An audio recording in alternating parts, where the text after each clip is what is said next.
Hello, everyone. Here is Up and Adams Live from my kitchen, which I've never used, for those of you who are wondering. Instead, I use it to talk to the best and biggest stars in the National Football League, like Trevor Lawrence, the Jags quarterback. So much change. He has faced so much adversity. He is here today, not in my kitchen, but on Zoom. So get ready for that. If you have questions, hit the YouTube chat or the Twitter machine at Up and Adams Show, as you see here. We also have ESPN's brainiest Ben Solak joining us. Very busy offseason for some veteran quarterbacks. Who's trading for a big pass rusher? All of that. Do I ask Trevor about the Steelers rumors? Yeah, I will.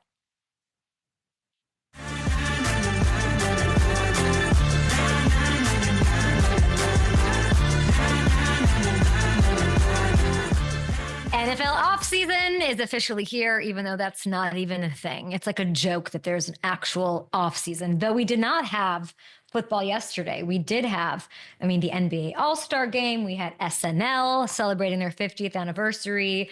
We had White Lotus. It's always nice, Hamilton, when we get on the call in the morning. And I was trying to affirm this to everybody. Like, I know what you're going to say. I thought Chris Long had the funniest video of the weekend because he put up, what am I going to do without football? Like all the stupid tweets saying that. I do not subscribe to that. I much welcome the break. Mondays, Thursdays, some Saturdays. Yes, let's go. We need a little break. And that's when we're allowed to sort of turn the page, of course, to free agency, which we, instigated at the Super Bowl, minute in, minute out. And as we might continue with your favorite quarterback, Trevor Lawrence. But it's nice to have a little reprieve, even though there really isn't an offseason. Combine is next week. Oh yeah, everything starts heating up quickly. But you know what? I'm as big of a sicko as it gets. But I'm with you right now. It's nice to have a little bit of a break. I know there's going to be a time where we really miss it around like the middle of May. Yes. It's going to start kicking in. But for right now, it's not the worst thing in the world to have a little bit of especially the way the end of the season gets, because you're right, we get Saturday games. There's just football every single day of the week, so What did you choose? Which adventure did you choose yesterday for your entertainment pleasure? I chose the White Lotus adventure. So I don't know if I know you're into White Lotus. I don't know if you've seen the premiere episode yet, but I have not, but I didn't, but nobody texted me, which means it's just like a scene setter, right? pretty much, yeah. It's just, get to know the characters. There's a couple cool things in there. I'm not going to give anything away, but yeah, it's we'll see. The jury's definitely still out on what this season's going to be like, because yeah, pretty much just a scene setter, but excited to see where it goes from here. We're not going to get into that today. We're going to get into some other storylines. I have to tell you about an anglerfish in a little bit, but we're going to instead get to on this President's Day, which I didn't know it was President's Day until 3 minutes ago. I apologize, Patriots everywhere. But here's the deal. We do have Trevor Lawrence. We do have Ben Solak. We do have the Combine next week. We're off next week. I chose that week to take a dark week.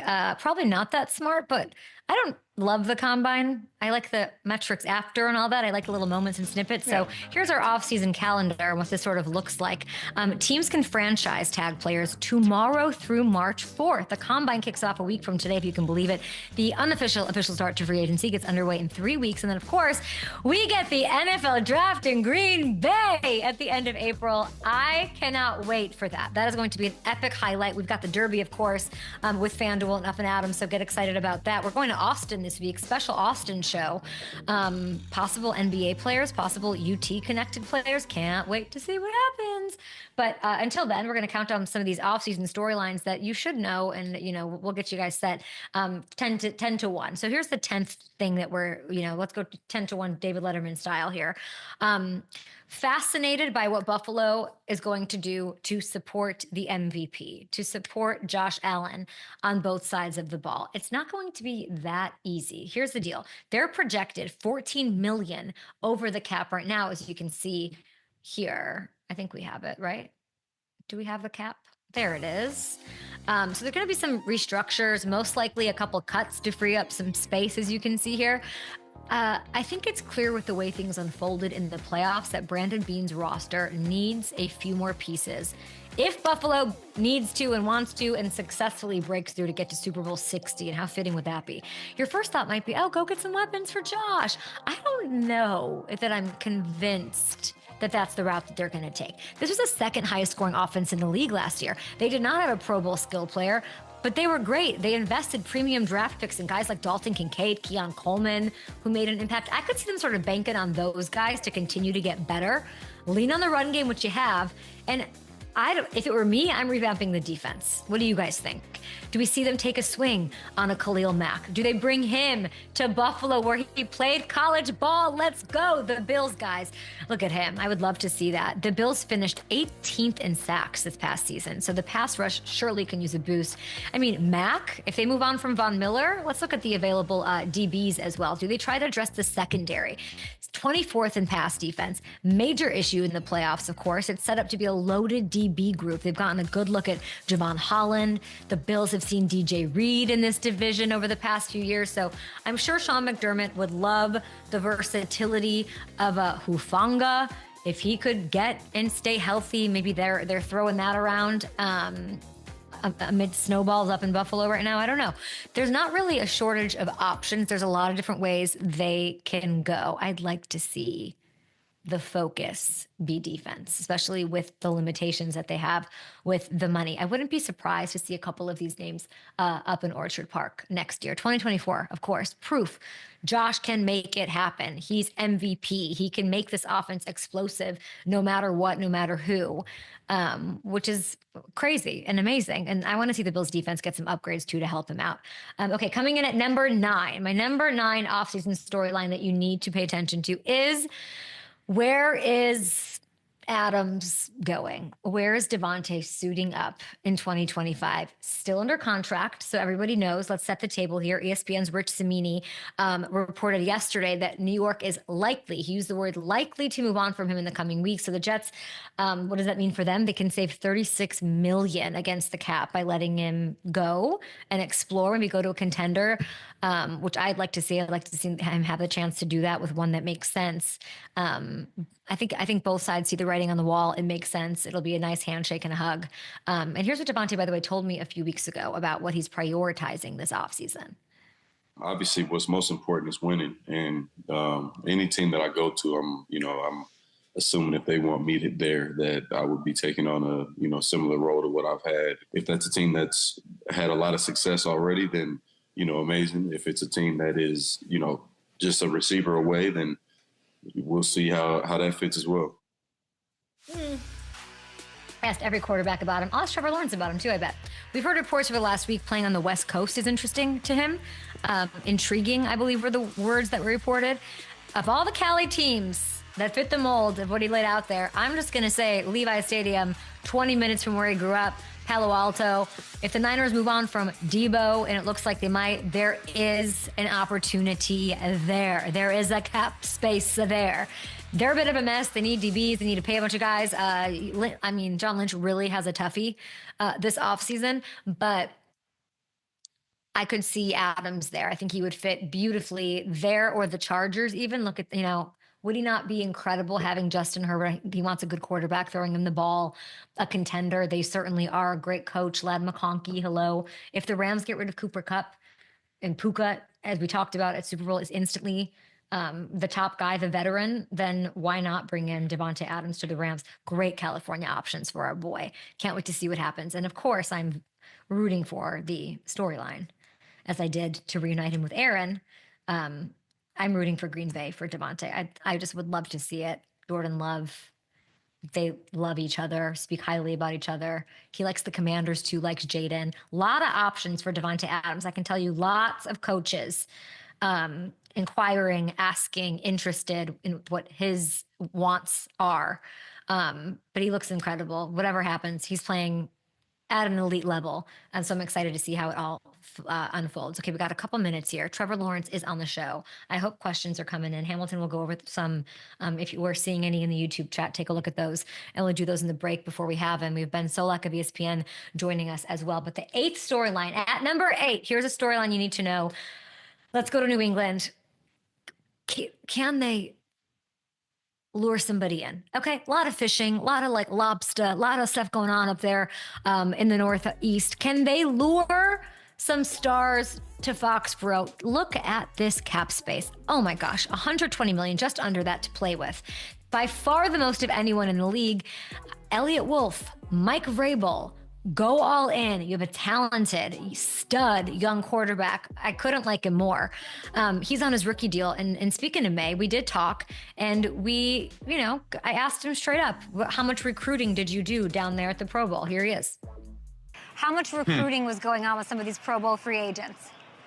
No, I definitely think a little bit. I definitely get to know some of the guys, get to know, tell them a little bit about Boston, about Foxborough, about Gillette a little bit, tell them about the fan base. I think, it's definitely time to get to know some guys and, let them know that, the Pats, got some things to make some moves this offseason. So and I loved talking to him about that. I feel like he sort of opened I don't know, Hamilton, would you agree with this? Like, and it was the first interview with a quarterback we had all week. It was on a Tuesday. It was on Zoom.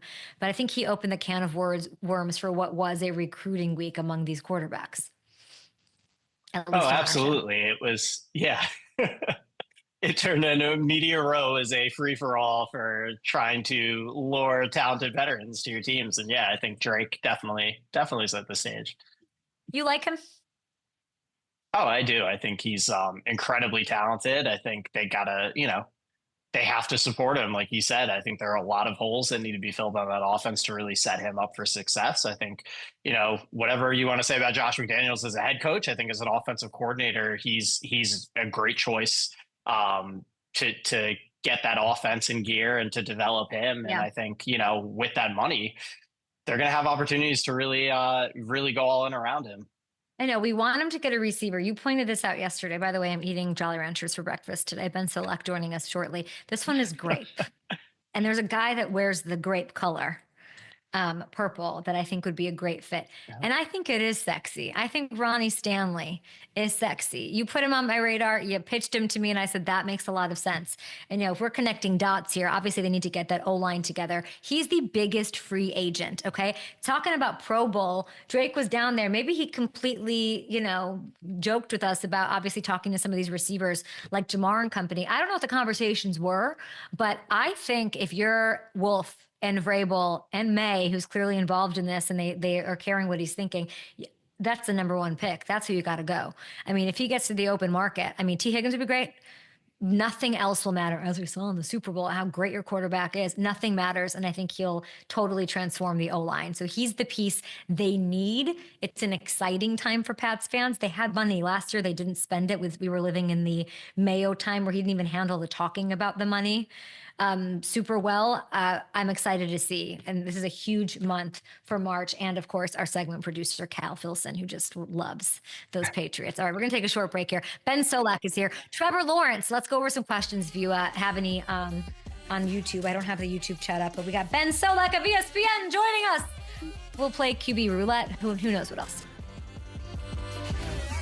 Cameron, are there any good questions for Trevor?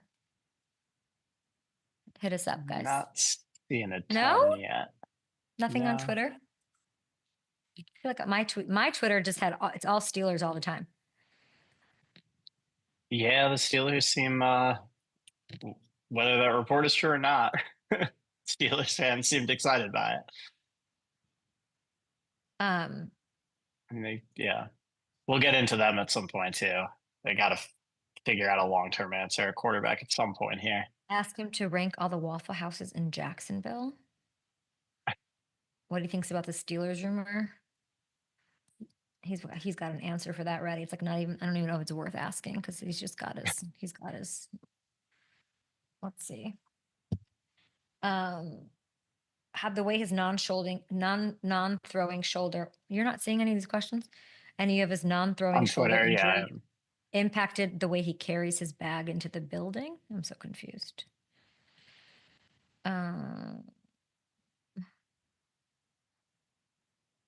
Duval is so wild. Yeah. Hair questions. I think we need to go there. Get him to cut his hair. I want to know about Doug Peterson. Like, what was there a conversation? Did he know that was happening?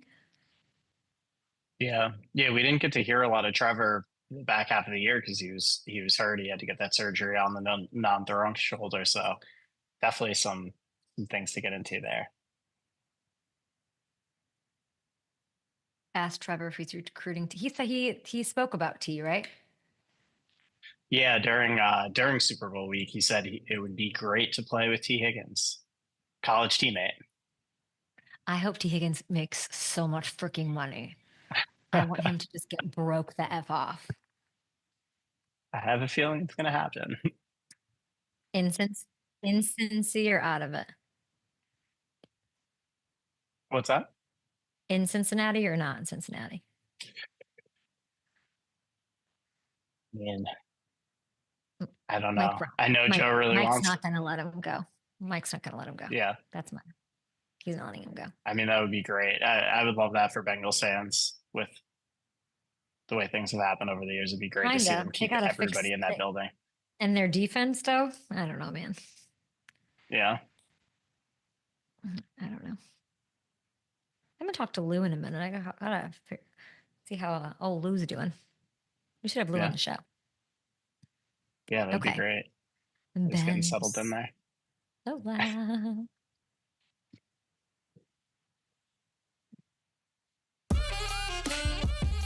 All right, Trevor Lawrence, Jags quarterback on the way. We are joined now by NFL analyst for ESPN, a brainiac, a wizard. Welcome back, Ben Solak. How are you? I'm well, Kay. How you been? I'm okay. I'm a little worried about you. Why is this? Ben, because only a sick pup spends a Sunday night in February not watching White Lotus or SNL or the All-Star Game. Only a sick pup ranks linebackers on Twitter on a random night in mid-February. What's wrong with you? I can't keep. I used to try to keep up with television, and I'm done. I can't do it. There's too many of them. I've never watched a second of White Lotus. I watched season 1 of Severance. I thought it was delightful. I want to watch season 2. I don't remember anything from season 1. My wife went to a Love Is Blind watch party, and I was like, "Is it season 3?" And it's season 8, and there's just too many things that happen. I'm done on TV. I'm waving the white flag. I can't keep up. I mean, because you're looking at linebackers and you're getting set for the combine, which I know nothing about. I can't wait to put you on the spot with some of these. But did I get some Bobby Wagner slander in these rankings? Bobby collects tackles extremely well because he's a very good tackler and because he's seen everything before under the sun. He's a high tier veteran. When Bobby was great with the Seahawks, it was because of 3-down athleticism. It was because of the coverage ability, right? The Legion of Boom was all Richard Sherman, all Cam Chancellor, and all Earl Thomas, but the straw that stirred the drink was the linebackers. It was Bobby Wagner was the keystone to that defense. Bobby's not that athlete anymore, and so Bobby is a 2-down player who gets picked on in coverage. That's just the nature of the player now. He's great for Dan Quinn. He gets the defense set. He helped maximize Frankie Louvu. He's got some value to him, but he's not the guy he used to be, even though the tackle numbers are still up there. Matthew Hamilton, are you somewhere? This is Matthew Hamilton's favorite player. Do you have any retort to that? He's not that player anymore. He's not that athlete anymore, Matthew. I mean, listen, 34 years old, he might have lost his stuff here or there. But I do think, that I don't know that defense has the year that it had without him there. I think, as you said, he brings a lot of value to Dan Quinn's defense. I think he's a big part of why Frankie Louvu had the season that he had there. I think he elevates everybody around him still, but I still think he's a good player. But what Bobby is doing at his age is impressive. However, when you contextualize it with the rest of the mid-20s linebackers in the league, tough to get him in the top 10, in my opinion. All right, Ben's saying it like it is. He's reading us for filth. You and me are over the hill, Hamilton. Scram. Let's go from linebackers to some quarterbacks. You have this amazing piece on ESPN.com that is coming out tomorrow, and it's about project quarterbacks, like reclamation project QBs, guys who can hopefully resurrect their careers, Sam Darnold-esque vibes. Who are some candidates that you think can fit in that bucket? Yeah, so Sam, it's like, all right, we think he did it, right? Because of the 1 year in Minnesota. Most of the guys who pull it off, right? Geno Smith in Seattle, Baker Mayfield in Tampa Bay. You talk about Jared Goff in Detroit as a candidate. Even Ryan Tannehill, right? When he went from Miami to Tennessee and had that big bump in his play. Those guys got to stay in the same building, right? They got to stay with the same team for multiple years. Sam, it's more likely he goes somewhere else. So it's going to be very interesting. We're going to learn a lot about veteran quarterbacks and second chances as as Sam leaves Minnesota and where he goes and the success that he has there. But Darnold's a name that's on there. Justin Fields is still a name that's on there, right? Like I think that there was a big, oh, what will Fields be outside of Chicago narrative last offseason. And then, with the Steelers, he's just mid, and then Russell Wilson gets the job and there's nothing exciting anymore. But we have to remember Baker Mayfield was in Carolina before he was with Tampa Bay, and Sam Darnold was with Carolina before he was with the Vikings, right? It's not always the first team that you get to that kind of gives you that spark, gives you that moment that you need. So I think Fields is still up there. Daniel Jones is the name to watch for the next couple of years, right? Getting out of that Giants franchise and all of their difficulties over the last few years and kind of resetting the clock. Jameis Winston's still a name that I think you've seen him now been a good QB2 bridge quarterback. What's he going to look like when he has a really elite receiver? Those are the guys that I'm looking at as the future reclamations, the future Sam Darnolds. I think Justin Field is the most interesting one. He was, he was 4-2, good organization. I don't know that they have the weapons, all of that. What's a good landing spot in your opinion if he were to succeed? Yeah, so I like Fields to the Giants. Giants have the 3rd overall pick. I think the Giants definitely want to draft a quarterback without question, but they do have Malik Neighbors now. And one of the most important things when you start looking at the reclamation projects who've been successful, most of those guys have had like elite wide receivers to throw the ball to, right? Like Justin Jefferson for Sam Darnold, and Mike Evans for Baker Mayfield, and A.J. Brown for Ryan Tannehill. They're like break glass in case of emergency players. There's big red buttons that you can smash when you're freaking out in the pocket, right? I'm not yet an elite quarterback. I can't make it all happen myself, but I know I have a guy who just wins one-on-one. And so he saves you so many times. And I think Malik Neighbors can be that guy. And then Brian Daboll was at his most successful when he was designing quarterback running game, right? When he was doing that for an inaccurate Josh Allen in the late 2010s, and when he did that for Daniel Jones in their first year together in 2022. And so if I were Fields, I would want to get to the Giants, who again are probably going to draft the guy, but it might not be the best guy at 3. Maybe they don't get the guy they want. We got a few months still of the draft process now, but I'd want to get there. And even if I'm QB2, I'm thinking to myself, man, if I get 4-6 games as the starter and I get Brian Daboll designing the quarterback running game for me, I could probably be pretty productive. So that's the spot I think fits the best for Fields. You were ageist against Bobby Wagner, and you like the Packers because they're young. That's what the vibe I catch from you all over ESPN and all of your brilliant work. They're on the up and up. We get it. To be a contender, what do they need to add? Yeah, I like teams that have a good bedrock, have a good foundation, have great young core, and then just need to add the stars, because the stars are much easier to find, right? In terms of like, all right, just pay T. Higgins. Like, I know how to get a wide receiver one in the building. There's one there, and I need to pay him, and now he's there, right? They need to get a high-impact wide receiver, and then they need to get a high-impact defensive player, whether that's in the secondary or in the pass rush. I think in Edgerrin Cooper, they're the rookie linebacker who was bonkers good in November and December. I think they have a guy in the second level who's emerging that way, Xavier McKinney. Last year's big free agent spend to get that guy at safety. You can get me a high-impact cover man, right, at corner on the outside, or you get me a high-impact pass rusher and the ability to get after the quarterback. Then pair that with the big spend at wide receiver. Then I have the stars necessary to win January football. I already have the scheme and the young players necessary to kind of win in the regular season and present that way. So to me, they read not dissimilar to how the Lions read in 22 and 23, where it was like, okay, like, all these young players, all these drafted players, everybody's working well. We got to get some high impact dudes, right? They had Aiden Hutchinson emerge. They went and they drafted Jameson Williams. They went and gotten Carlton Davis in free agency. And you start to get some more of the blue chip players that turn you from a spunky young team into an actual contender. It's going to be Devontae Adams though, right? Does he want to go back to Green Bay? Play for Jordan Love? Is that the vibe? Mm-hmm. All right. That's vibe. I mean, yeah. I like that. I like that because he doesn't have to be the high volume guy every single game. Because there's games where they can get away with Jaden Reed being the high volume guy and Tucker Kraft and Christian Watson. You don't think Devontae Adams is still playing at an elite level where he can be the number one guy? I know. I do. I absolutely do. I like, again, with my older players, that if they don't have to be high volume guys, I keep them fresher for January football. I prefer T. Higgins, but I prefer T. Higgins like everybody. I think T. Higgins is like the 11th best receiver in football. I think he's unbelievably good. And so I want T for everybody. I want T for the Packers. I want him for the Patriots. I want T in every single spot I can get him. Then once we get further down the list, no, Devontae's got good years of football left in him. I believe that. It's just, I wonder, like with the Packers and Goody, like is there a pride, like it's like admitting that not having a number one wide receiver wasn't effective. Will they go? I hope they do. They have to go for it.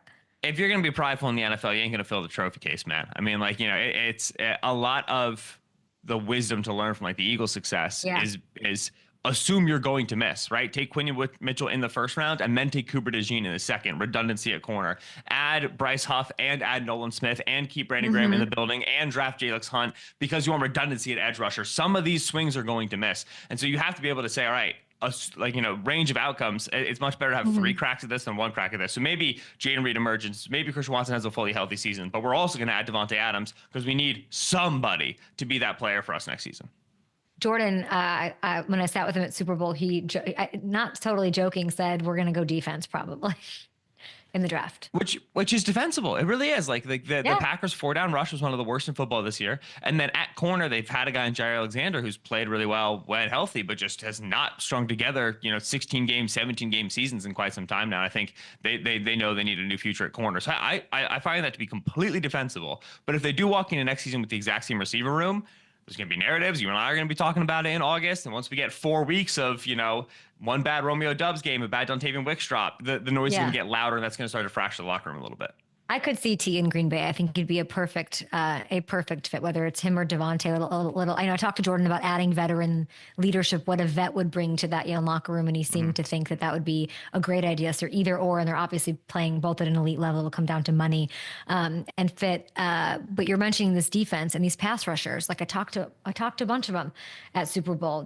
Max Crosby, Micah Parsons, these trade rumors, Myles Garrett, all of that. What do you think is going to happen? How does it shake out?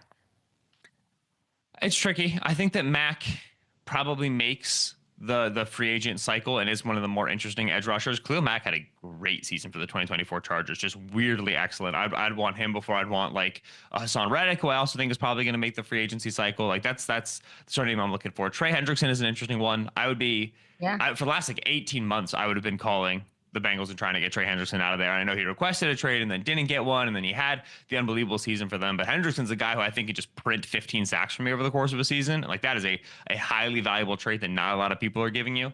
So those are the names that I think you end up looking at for the Packers. I'd be surprised if Max Crosby gets out of Vegas. I mean, just if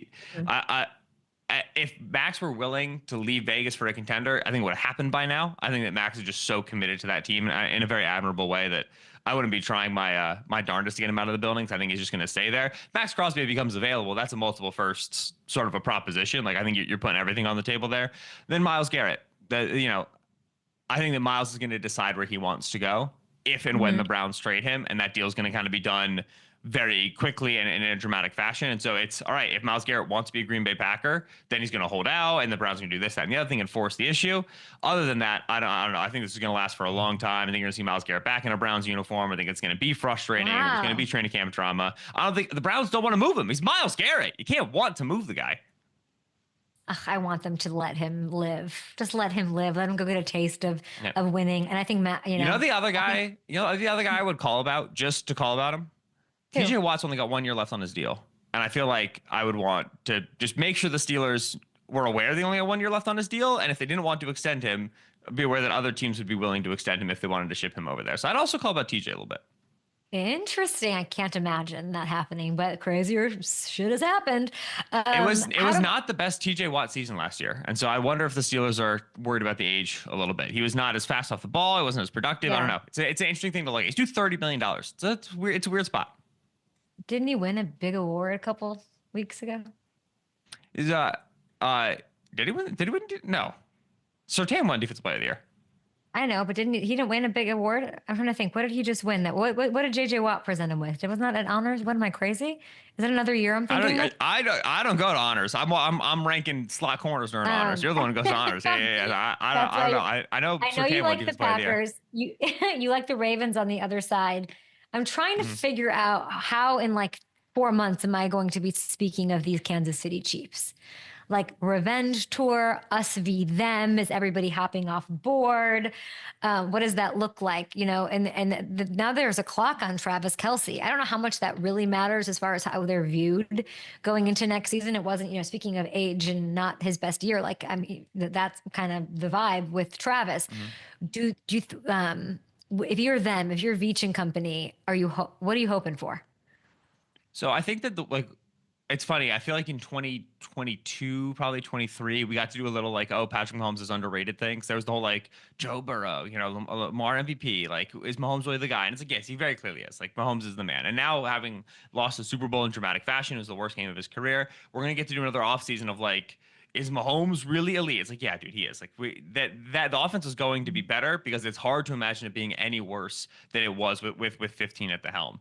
The defensive talent drain and some of the free agents decisions that have to come down the mountain, it's going to matter on the offensive side too. Like, that's the thing to watch out for. You have Trey Smith, you have Charles Omenihu, you have Justin Reed, who I think is deserving of a nice contract. You have Marquise Brown at wide receiver. You've got Nick Bolton at linebacker. Like, there's just guys and guys and guys that might be leaving the Chiefs. And so you're probably hoping to let some big contracts leave. Trey Smith, I think, being a guy, Nick Bolton being guys that you hope that you can be able to replace him in the draft in the middle rounds. And Veach has just typically been a pretty good drafter, like outside of round one. Some of the round one misses have been a problem for this team. But you're probably just hoping to get younger, get a little bit faster at the wide receiver positions. Rasheed Rice comes back healthy. The offense improves a little bit, and Spags just plugs all the holes for you on defense, and you run this thing back. Just like that, easy peasy for Veach. You can check out Ben Solak's genius work sizing up slot corners and linebackers and being ageist, which is something I learned about you and your wife going to watch parties for Love is Blind. I love all of these things for you. Get a little rest in there, would you? Ben Solak's work can be seen all over ESPN.com. You know, Brett Veach, the Chiefs have a GM. The Jags, Bueller, combine next week. Who's doing the scouting report? Is it this guy, Trevor? Are you breaking down tape? What's going on with the Jags, with Trevor? Lots of change. There's a smile though, which means it's all good. We'll be right back. All right. Ham, did you see this anglerfish thing? I saw some. I'm not fully versed on the story, as I'm sure you are. I've seen some bit of it came up. By the way, basically, it doesn't surface. It stays in the deep. We have a very small staff, and two people on our staff: Jordan King, our social media voice, and Matthew Hamilton, editorial overlord, obsessed with the Jags. I have more Jags fans concentration per capita than any sports show in the entire nation. Just want to say that.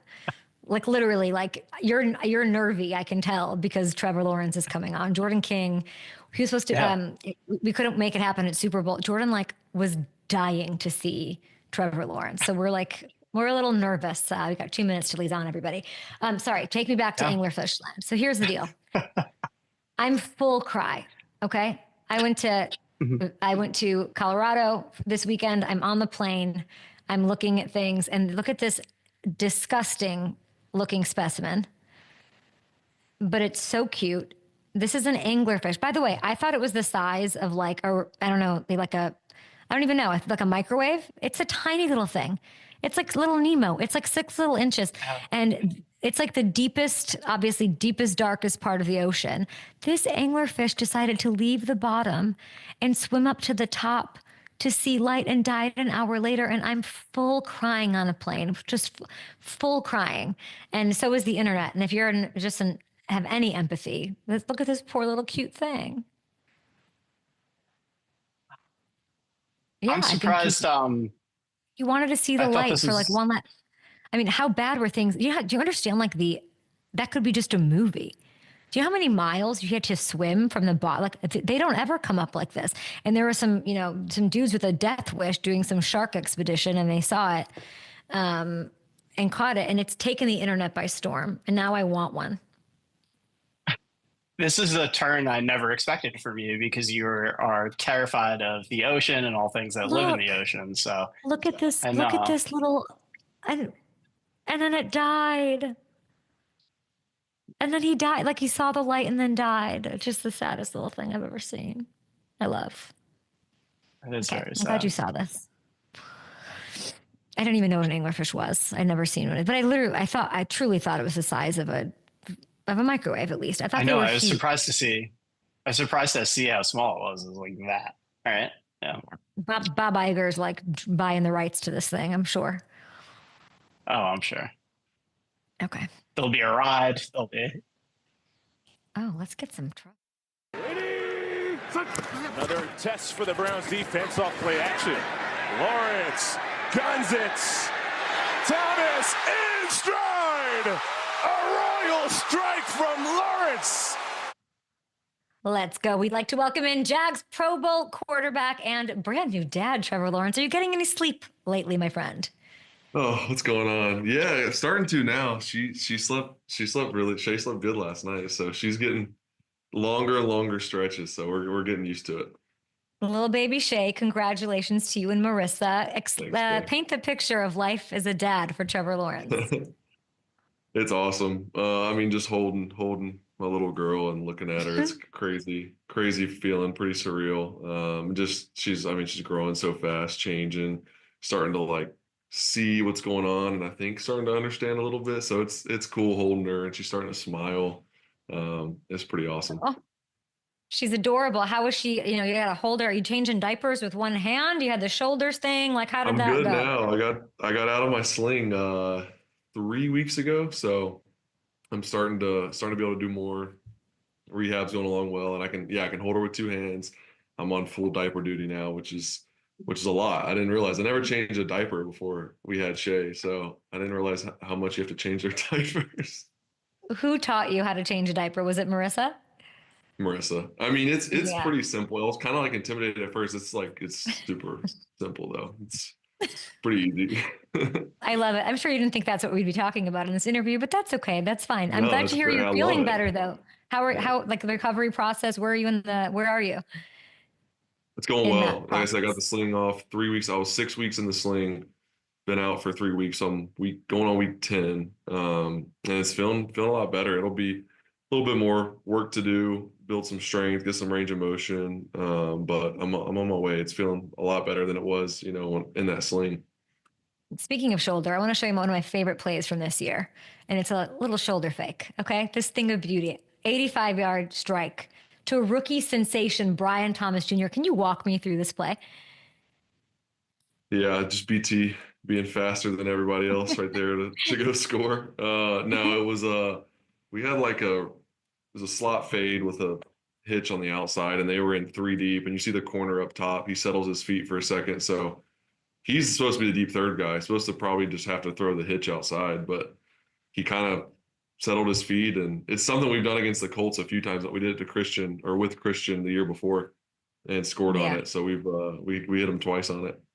I feel like you need to take some credit, Trevor. You baited him. Can you take a little credit? A little bit. I'll take a little bit, but Brian's the one that went and scored. I didn't expect that to be an 80 whatever yard touchdown. I like that you put so much love on him. He's a star, one of 4 rookies in the Super Bowl era to record over 1,100 receiving yards and 10 touchdowns. He joins Odell, Jamar Chase, and Randy Moss. That is crazy company. I want you to tell me the specific moment, whether it was in the tape room, in a training and practice, whatever, that you sort of were convinced, oh man, he's a superstar. Yeah, I've had a couple different moments. So our first practice together in OTAs, he made some crazy plays. I threw a fade and he just snagged it with one hand, just casual. Like ball skills were ridiculous. I could see all that right away, and he's so fast and but it doesn't look like he's running hard. He's one of the smoothest guys I've seen, definitely played with. And then so that as OTAs, and it seemed like the beginning of training camp, we got off to kind of a slow start. It was just for whatever reason, it seemed like the ball kind of just kept going everywhere else, and we're kind of struggling to get him involved. And then when we did joint practices with Tampa here in camp, I mean, he just blew everybody away. I mean, he was running down the field. We were throwing him bombs, like post, these divide routes, everything over the top. He's just running past everybody. And I think that's when you saw a lot of his competitiveness pop and come out. And then obviously when we played the Chiefs in the preseason, he made a huge play on the sideline on a go around. We were all standing there. A lot of the guys had come out of the game, but he was getting a few more reps, and we were all standing there and watched him make this crazy catch on the sideline, and he was getting hype. And to see his competitiveness, because he's a more quiet guy, but to see him come alive and see that fire, I think was really cool to see. And now we got to just keep bringing the weapons in, and I'm excited to talk about it. It's such an unusual time for you. Like being a new dad flips your life upside down, I imagine. And then there's so much change. You guys are still looking for the GM. You have the new coach. I do want to say, like 3 head coaches and 4 play callers, throughout your young career, you handle yourself very, very well. And I don't think you get enough credit for that. Well, thank you. I appreciate it. I try to. I just try to stay It's the a same. lot. You know, I've had a very kind of crazy journey, and like you said, a lot of different coaches and staff so far in my career. And I think my rookie year was so wild that it helped prepare me for when things do change or some adversity. You know, it happens, and obviously, I don't want to. I'd love for things to stay consistent and be stable from here on out. You know, that's the goal, and I like everything we have in place so far, and Coach Cohen and the whole staff that he's brought in so far. So I'm really excited and optimistic about the future. And as far as the past, I think just trying to continue to learn and get better every year. You know, Yeah. you don't let those things go to waste. I know you're a man of faith. What is the goodness, like despite all of this adversity that's mostly out of your control, what is the good that you pull out of that? Like, what is the lesson in that that maybe is helpful or good? That's a good question. You know, I think for all of us, it's learning, right? I mean, you learn a lot through the good and the bad, but I think through the bad, usually more than the good, to be honest. You know, you learn more and more about yourself, about our team, about different, you know, people in the building. You see a different side of them through adversity. You know, in 22, when we all came together, it's my second year, the first year with the new staff, a bunch of free agents. You know, we were all kind of figuring it out, and we ended up finishing the year really strong and having a good year. And you know, I think sometimes you learn more though after the next year when we started off really strong and then finished the year poorly and missed the playoffs. And you kind of learn more through those times than the good, to be honest. So you learn a lot about yourself, and you got to take inventory. And we all have a part in this, right? We all have accountability, and you know, it's obviously disappointing when the season went the way it did. And I think we all have to own our part, and you can't put the blame on anybody else. I know for me, there's times where, you know, I wish I played better, and, you know, I had some bad games, and I was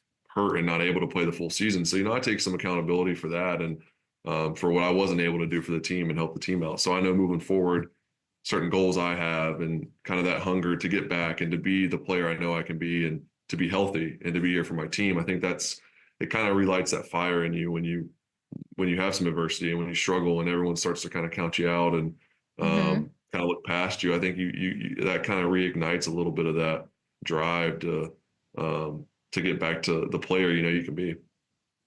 It'll make the win, the ultimate win, whatever your goal is. I'm assuming it's a Super Bowl.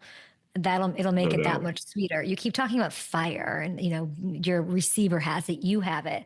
Let's get into Liam Cohen here. I would love to know where and when and what that first meeting was like. So I talked to him before he actually was here doing his interviews and stuff, or not interviews, his press conference and stuff. I talked to him on the phone, and just his energy, I could hear it immediately. And then obviously meeting him here, we've spent some more extended time together now, and just his energy, you know, he's passionate. You know, he has this drive to win, to have success. Obviously, this is his first head coaching gig, and he has a lot to prove. And you know, I think to see what he's done in this past as a play caller with a lot of different quarterbacks, a lot of different types of quarterbacks too, at college, the NFL level, obviously what he did with the Bucs last year. I'm really excited just from a football perspective of the scheme, the offense we're going to run, you know, how he sets everything up, the run game. You know, I'm just really, really excited for that. But then the leader, you know, the energy, he's a younger guy. I think just the juice he's going to bring into the building and the staff he hired it's a good mix. We have a lot of young coaches, but we also have some veteran, older guys that have been doing it for a long time, that are experienced. I think he's done a really nice job assembling the staff, and personality wise, I love the guys that he's gotten, as far as Grant and Spence, OC and quarterback coach, and everybody else that I've met has been great. What do you need from him? If you're like narrow it down to one thing, like you went right to play calling. Is it that? Like, what's the thing that if you could just set him on a path to say, this is what I need from you? What is that? Yeah, I mean, obviously the play calling is super important. I think being a head coach, there's a lot more to it than that, though. Obviously that's one side of the ball, and he's responsible for that as far as our plan. And then when the game starts, you know, he's going to be the one calling it. So of course that's important. But I think just from the leadership perspective, having that energy day in, day out is something that I think our team needs. You know, we've been through a lot. The last 2 seasons have been not what we expected after what we did, 2 years ago. And I think this team just needs some juice. And I know he's going to bring that. And as players, I'm ready to lead and bring that as well, because we all have to buy in, right? We have to buy into what he's doing, the culture he's trying to set, or we don't have a shot. So that's our responsibility, is to buy into what he wants us to be and the identity we want to have as a team, and take it and run with it. Because at the end of the day, players play, and scheme is important. And obviously there's some things that we can do there to set us up, but players have to take it and believe in it. And I think that's the biggest thing, is just that belief. And I know for me and a lot of guys I've talked to, we're fully bought in and just excited for April to get here and to start. I love that. It keeps coming back to fire and juice and energy. Is that the biggest difference in scheme you've noticed so far? I'm so happy for you. In the scheme, you're saying? Yeah. Yeah. What's the biggest difference in scheme you've noticed so far?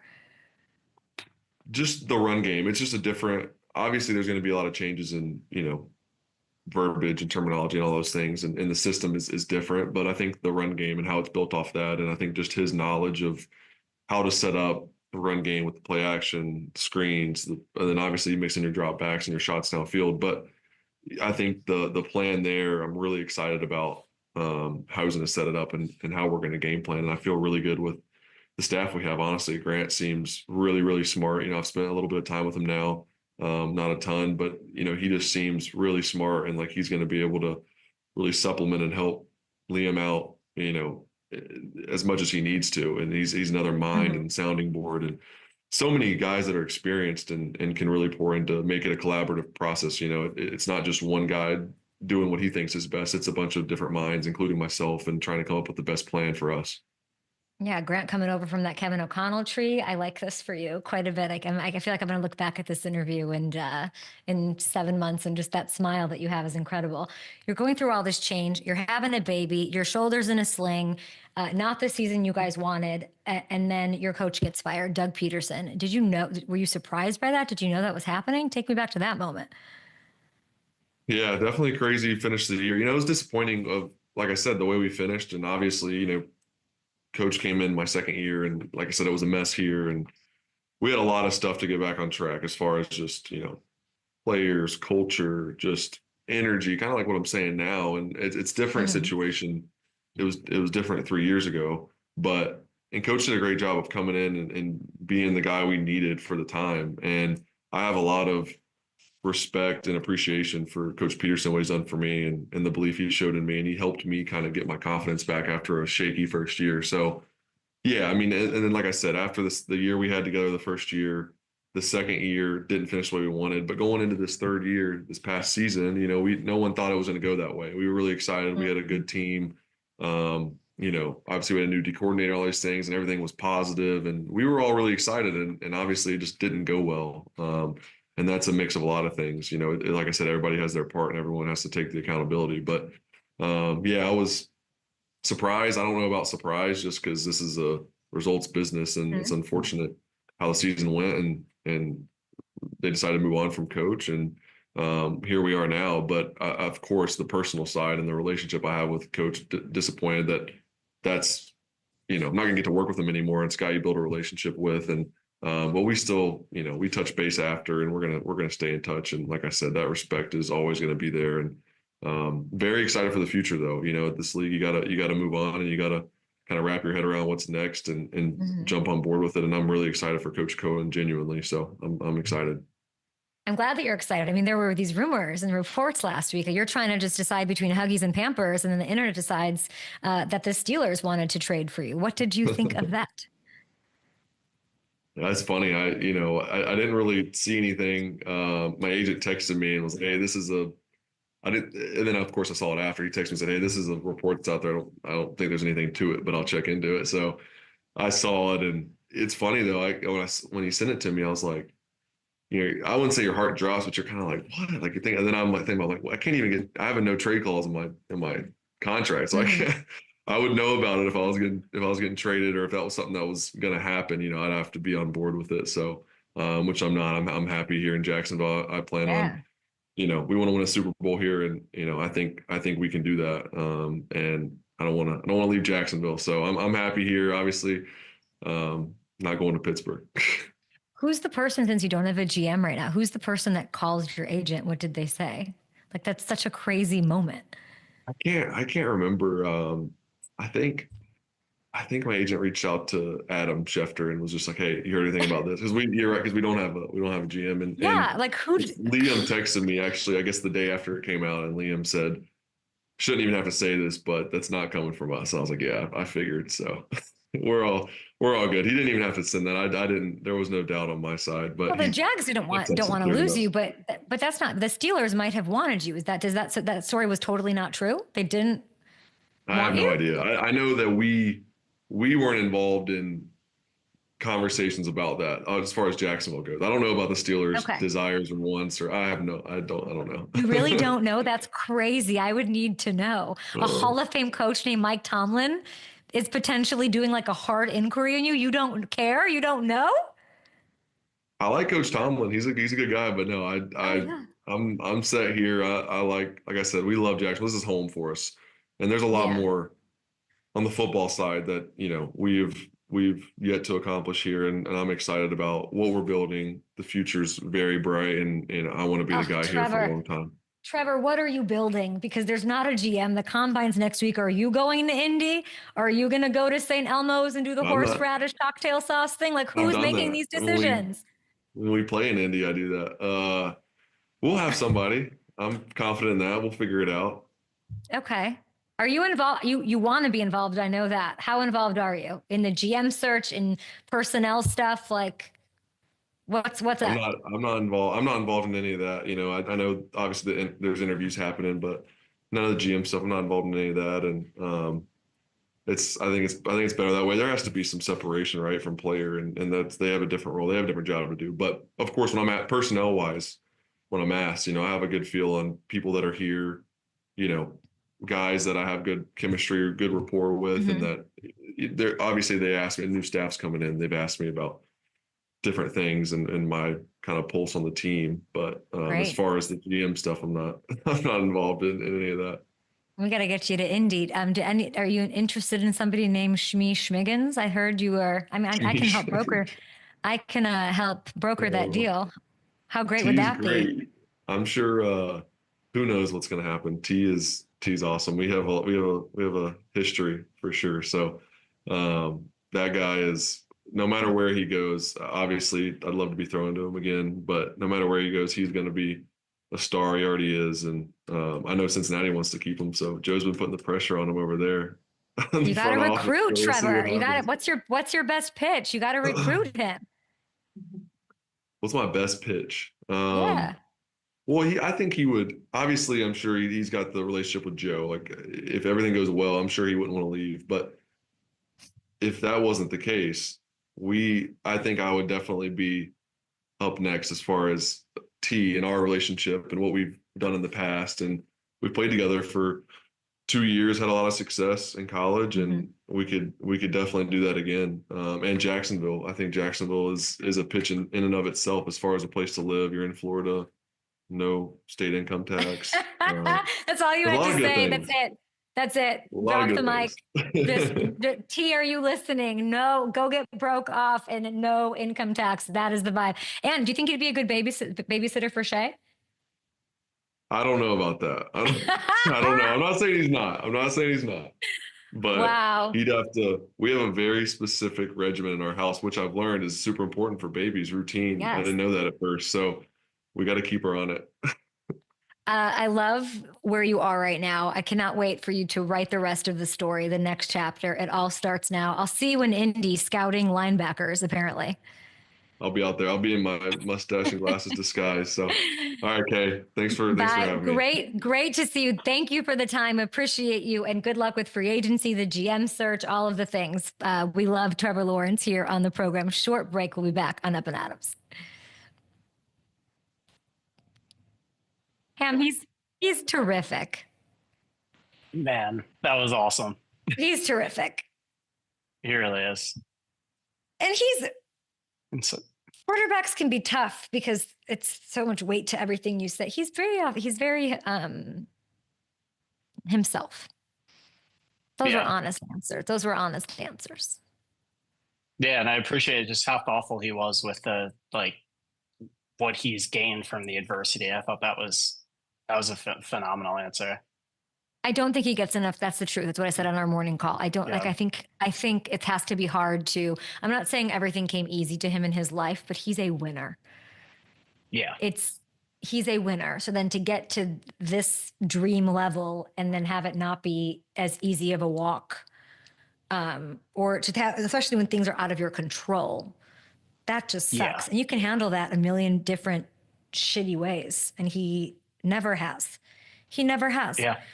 The truth, and just to the like, we were supposed to talk to our friend Trevor at Super Bowl, and because of adversity and circumstances out of everyone's control, we couldn't do the interview. And that is Trevor being an upstanding, amazing human to today say, let's do this because we didn't get to do it. I thought that says a lot. Yeah. It's hard to not. And the fact that the fact that he's keeping in touch with Doug Peterson too, and appreciates everything that he brought there, even with, the way things ended and the way the last couple of years went. I thought that says a lot about him as well. Steelers wanted him, right? Like I'm not buying half of that. Right? People are denying that the Steelers reached out, but it seems like there's something to that. There's no world where he doesn't know that they did that. So that's how you know that they did, because he's not. If that were you, you'd be like, I don't. Yeah. Okay, thank you. There's no way that you don't inquire or know that they want me, right? Yeah. There's no way. There's no way you're like. Yeah. The Jags fans have got to love hearing that too. The no trade clause. Yeah. But if White Lotus wanted to. And we're back on the Up and Adam Show. Matthew Hamilton is here alongside. We just talked to Trevor Lawrence. Dodgy on the Hamilton. Where's Hamilton? Dodgy on the Steelers thing, which means I think I'm connecting the dots. They wanted him. I don't know. Yeah. Their standpoint would make a lot of sense.